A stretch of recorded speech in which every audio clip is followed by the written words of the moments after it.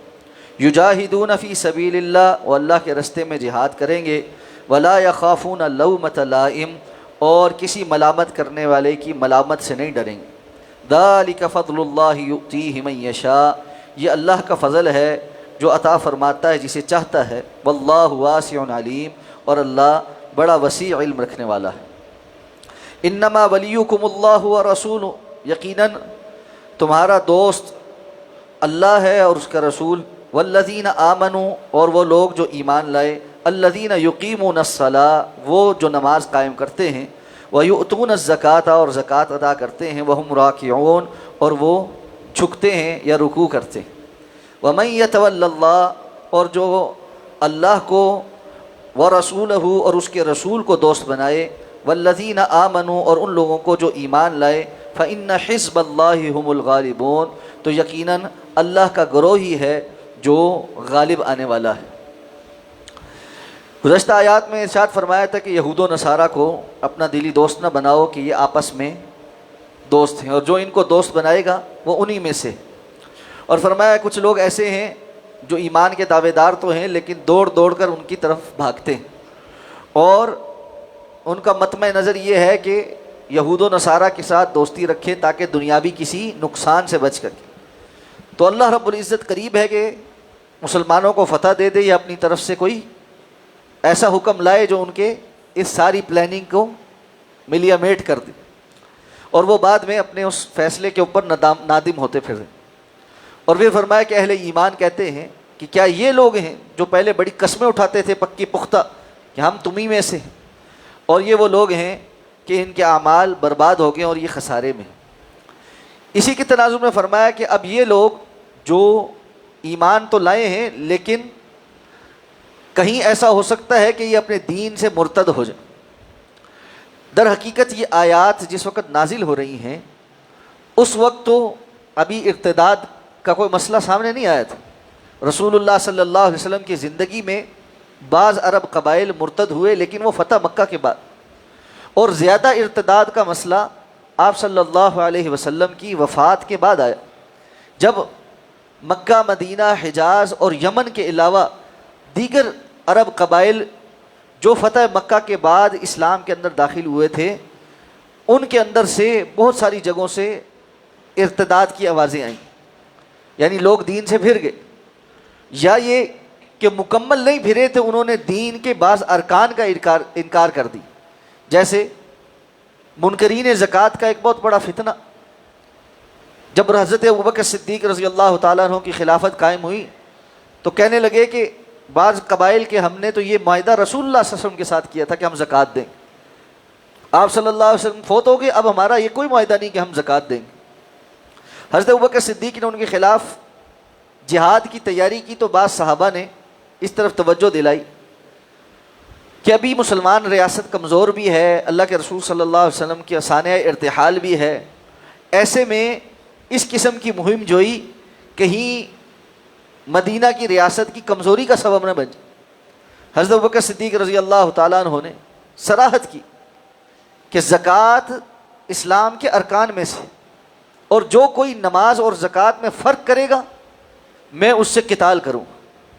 اور وہ اگر ایک رسی بھی اللہ کے رسول کے دور میں زکوٰۃ میں بیت المال کو دیتا تھا تو میں وہ بھی اس سے وصول کروں۔ اور ایسے منکرین زکوٰۃ کے خلاف پھر حضرت ابوبکر صدیق رضی اللہ تعالیٰ عنہ نے یمن کے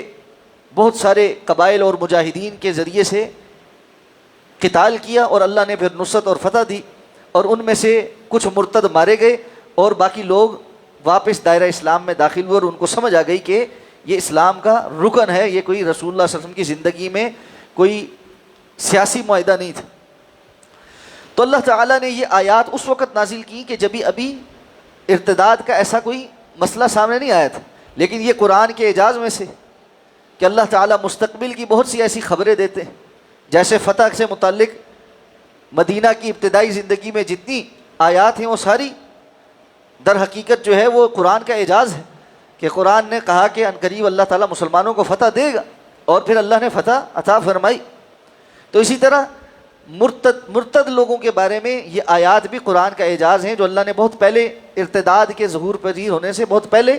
نازل فرمائی۔ تو اللہ نے فرمایا اگر کوئی مرتد ہو جائے گا اپنے دین سے تو کیا وہ اللہ کا نقصان کرے گا؟ وہ اپنا ہی نقصان کرے۔ اللہ کے دین سے پھر جانے پر اللہ بہت سارے ایسے لوگوں کو لے آتا ہے جو اللہ کے دین سے محبت کرتے ہیں، مخلص ہوتے ہیں، پھر اللہ ان سے محبت کرتا ہے اور وہ اللہ سے محبت کرتا ہے۔ اور یہ بھی مفسرین نے لکھا ہے کہ یہ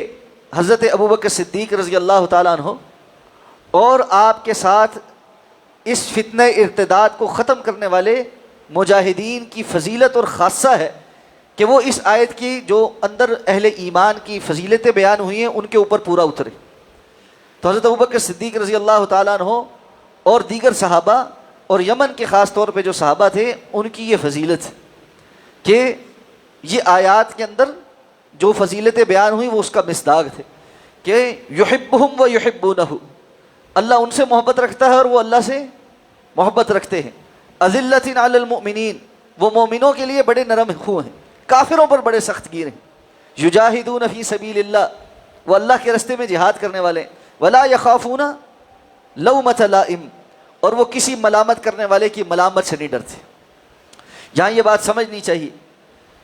کہ اہل ایمان اللہ کے دین پر عمل کرتے ہوئے کسی ملامت کرنے والے کی ملامت سے نہیں ڈرتے، کسی تانا مارنے والے کے تانے سے گھبراتے نہیں۔ تو ہم جو بہت جلدی گھبرا جاتے ہیں کہ فلاں کیا کہے گا، برادری کیا کہے گی، لوگ کیا کہیں گے، اگر میں نے داڑھی رکھی تو لوگ صوفی کہیں گے، اگر میں نے دین کی بات کی تو لوگ مجھے نشانہ بنائیں گے، اور ماضی میں چونکہ میں کچھ غلط کام کرتا رہا ہوں تو آج اگر میں اچھی بات کروں گا تو لوگ کہیں گے ہاں ہاں ہمیں پتہ ہے تم پہلے کیا کرتے رہے۔ اس بنا پر بہت سارے لوگ حال میں بھی خیر کی طرف نہیں آتے۔ یہ بات جان لینی چاہیے، جب اللہ ہدایت عطا فرما دے تو انسان توبہ استغفار کر کے اللہ کے دین پر آئے اور اس کے بعد دین پر ڈٹے اور لوگوں کی باتوں کی پرواہ نہ کرے۔ لوگوں کی باتیں تو کبھی نہیں ختم ہوتی۔ کیا دنیا کے معاملات میں جہاں ہم دنیاوی چیزوں میں کام کرتے ہیں لوگ ہمیں بخش دیتے؟ دنیا کمانے کے لیے کتنی باتیں سننی پڑتی، کتنے بہتان سننے پڑتے ہیں، کتنے لوگ ہیں اپنے مطلب کی الزام لگا جاتے ہیں، لیکن ہم دنیا کمانے سے تو ہم پیچھے نہیں رہتے اس بات پر کہ جی لوگ کیا کہیں گے، اور میں یہ کام نہیں کرتا جی مجھے لوگ کچھ کہتے ہیں۔ کتنے لوگ ہیں جاب پر جاتے ہیں، باس برا نکل آئے روز بے عزتی کرتا ہے، لیکن جاتے ہیں نوکری کرتے ہیں، کیا کریں؟ تو جب ہم دنیا کے معاملات کو لوگوں کے پیچھے نہیں چھوڑتے تو دین کے معاملات کو لوگوں کے پیچھے کیسے چھوڑ سکتے؟ جبکہ دنیا کے معاملات میں لوگوں کی باتوں کے عوض کوئی اجر بھی نہیں ملتا، جبکہ دین کے معاملے میں جو اللہ کی خاطر صبر اختیار کرتا ہے تو اللہ تعالیٰ اہل ایمان کو اجر بھی عطا فرماتے ہیں اور ان کے سینوں کو ٹھنڈا بھی کریں دنیا میں بھی اور آخرت میں بھی۔ تو اس لیے اللہ کی خاطر اللہ کے دین پر صبر کرنا اور لوگوں کی باتوں کے عوض اللہ کے دین کو نہ چھوڑنا۔ تو فرمایا ذالک فضل اللہ یؤتیہ من یشاء، یہ اللہ کا فضل ہے پھر جسے عطا فرمائے، یعنی جو ثابت قدمی اور ایسا مقام کہ وہ اللہ سے محبت کرے اور اللہ اس سے محبت کرے اور وہ اللہ کے دین پر ڈٹے اور اللہ کے دین کے لیے جہاد کرے اور اہل ایمان کے لیے نرم خو ہو، کافروں سے جو ہے وہ براءت کا اظہار کرے،